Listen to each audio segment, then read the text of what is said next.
Guys finally আমি পৌঁছে গেছি আমাদের ফুলের দেশ ছোট্ট খিরায়। যাই হোক আমরা সকলেই জানি খিরায় হচ্ছে ফুলের দেশ। এখানকার গ্রামবাসী জিজ্ঞেস করবো যে এই ফুল চাষটা কে করেছে, পরবর্তীকালে এখানে কি কি ফুলের চাষ হতে পারে।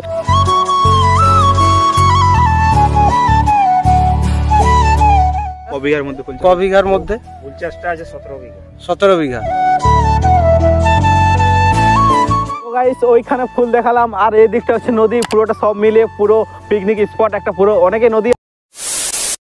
তো hey guys welcome back to my YouTube channel Tapan mini vlog. তো নতুন বছরের নতুন একটা লং ভিডিও তোমাদের সবাইকে স্বাগতম। তো আজকের ইন্ট্রো দেখে অলরেডি তোমরা বুঝতে পেরে গেছো আজকে কি দেখাতে চলেছি। তো আমাদের ঝাড়গ্রাম জেলার মধ্যে সস্তা যে খিরায়, সেই খিরায় দেখাতে চলেছে আজকে ভিডিওতে। তো ছোট থেকে বড় বেশিরভাগ মেয়েরা ফুল কে না ভালোবাসে, সবাই ফুল ভালোবাসে। তো আজকে আমি যেতে চলেছি সেই ফুলের দেশে। তবে এটা খিরায় নয় গাইস, এটা মিনি খিরায়। খিরায় হচ্ছে ফুলের দেশ, এই কথাটা আমরা কম বেশি সকলেই শুনেছি। তবে হয়তো অনেকে জানে ঝাড়গ্রাম জেলার মধ্যেও এমন একটা জায়গা আছে যেখানে প্রচুর জায়গা জুড়ে ফুল চাষ হয়। শুধু ফুল আর ফুল, ফুল কে না ভালোবাসে, সেই ফুলের দেশে আজকে যেতে চলেছি। আর তোমাদের পুরো জায়গাটা এক্সপ্লোর করে দেখাবো এবং দেখার চেষ্টা করবো পুরো ডিটেলস জায়গাটা। তো চলো আর বেশি কথা না বলে চলো সরাসরি চলে যাওয়া যাক সেই আমাদের ফুলের দেশে। তোমরা যদি ঝাড়গ্রাম থেকে আসতে চাও তাহলে টাটা খড়গপুর লোকালে প্রায় 10 মিনিট ট্রেন জার্নি করার পর নেমে যেতে হবে সারদিয়া রেল স্টেশনে। তারপর সেখান থেকে একটি টোটো ধরে গড়মুহার নদীঘাট যাবো। এটা বললে মাত্র 30 টাকার বিনিময়ে সেখানে পৌঁছে। তাছাড়া যদি বাইকে যেতে চাও তাহলে আমরা যেভাবে যাচ্ছি ঠিক ওইভাবে যেতে হবে। 2 থেকে 3টে টার্নিং ঘোরার পর এই রাস্তাটি সোজা চলে গেলে এখানে বোর্ডে লেখা আছে গড়মুহা। তাহলে ঠিক আমরা পৌঁছে গেছি এখানে। রাস্তা দিয়ে সোজা চলে গেলাম নদীর দিকে। নদী যাওয়ার রাস্তায় ঠিক সামনেই সেই ফুল বাগান, চারদিকে শুধু গেঁদা ফুল আর ফুল। তো গাইস ফাইনালি আমি পৌঁছে গেছি আমাদের ফুলের দেশ ছোট্ট খিরায়। ঝাড়গ্রাম জেলার মধ্যে গড়মুহান গ্রামের ঠিক পাশেই চাষ হয়েছে 17 বিঘা এলাকার মধ্যে এই চাষটা হয়েছে ফুলের। এছাড়াও এখানকার গ্রামবাসীদের জিজ্ঞেস করবো যে ফুলটা কে চাষ করে, কিভাবে চাষ করে। তো যাই হোক আমরা সকলেই জানি খিরায় হচ্ছে ফুলের দেশ। খড়গপুর থেকে 5টা-6টা স্টেশন পেরোলেই খিরায় রেল স্টেশন। তার ঠিক পাশে প্রচুর জায়গা মিলে ফুল চাষ হয়। এটাও ঠিক তার মতনই মিনি খিরায়, এখানেও প্রচুর জায়গা জুড়ে ফুলের চাষ হয়। আর যাই হোক এখানকার গ্রামবাসীদের জিজ্ঞেস করবো যে এই ফুল চাষটা কে করেছে, পরবর্তীকালে এখানে কি কি ফুলের চাষ হতে পারে। তো যাই হোক চলো পুরো ভিডিওটা দেখতে থাকো, ওদিকে যাওয়া যাক, গ্রামবাসীর সাথে কথা বলবো চলো।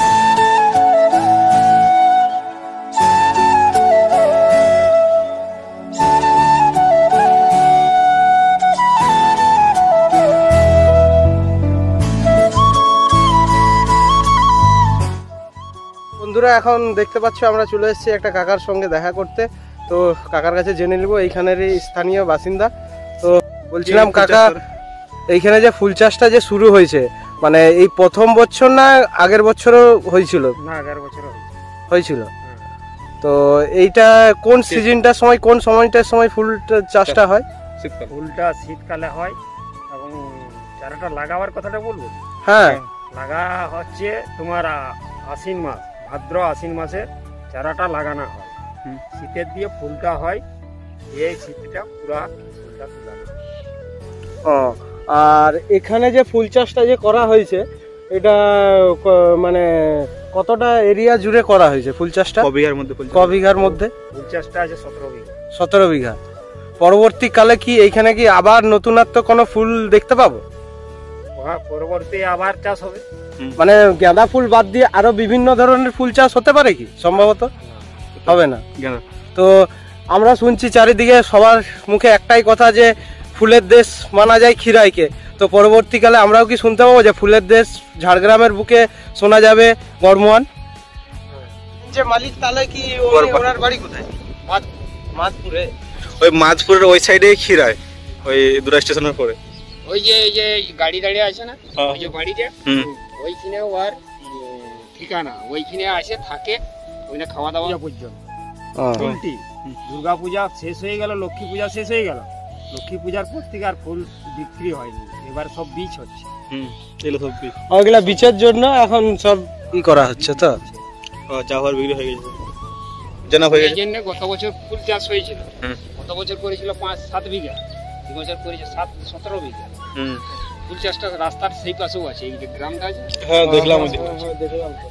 আবার এই সেই পাশে পালে আছে, পালে যে ফুলটা আছে ফুলটা এই ফুলের মতো দেখতে অন্যরকম। কাকা তোমার নামটা? জায়গাটা খুবই সুন্দর, কাকার সাথে কথা বলে খুব ভালো লাগলো। যাই হোক পুরো জায়গাটা এখন দেখবো কি ফুল। তো এখানে আসলে ফুল কিন্তু কেউ হাত দেবে না, অনেক কষ্ট করে ফুল লাগানো গাছ। তো যাই হোক, আসলে দেখতে পারো ছবি তুলবি, ফটো তুলে, এটা তো খুব বারণ না ছবি তুলে। না না না, ঠিক আছে, সবাই ছবি তুলবি, তুলতে পারো, ভিডিও করতে পারো। তো যাই হোক,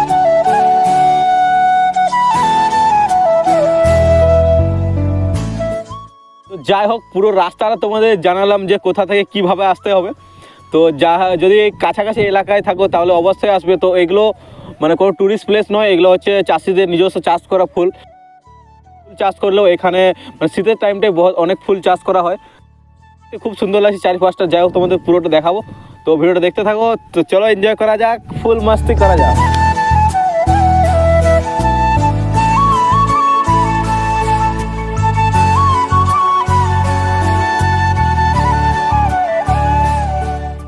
ওইখানে ফুল দেখালাম, আর এই দিকটা হচ্ছে নদী, পুরোটা সব মিলিয়ে পুরো পিকনিক স্পট একটা পুরো। অনেকে নদী আসে এখানে, মানে 25-26 ডিসেম্বর, অনেকে নদী এসেছে 1 জানুয়ারি। তো যাই হোক, হ্যাপি নিউ ইয়ার সবাইকে, আর আসতে পারো এখানে পিকনিকে অনেকে মিলে। আজকে ভিডিওটা এই পর্যন্ত। ভিডিও ভালো লাইক শেয়ার করবেন, আর এরকম আর নতুন নতুন ভিডিও দেখতে লাইক তো করতেই হবে আর সাবস্ক্রাইব তো করতেই হবে, একেবারে ভুলবে না। তো যাই হোক, তোমরা যদি ভালো লাগে জায়গাটি অবশ্যই আসবে এখানে। আমাদের ঝাড়গ্রাম জেলার মধ্যে গড়মুহা, ঝাড়গ্রাম জেলার মধ্যে সাতদিয়া রেল স্টেশনে নেমে গড়মুহানে বলে একটা গ্রাম আছে, টোটো বললেই। তো যাই হোক, এটা আজকে মিলবো, দেখা হচ্ছে নেক্সট ভিডিও।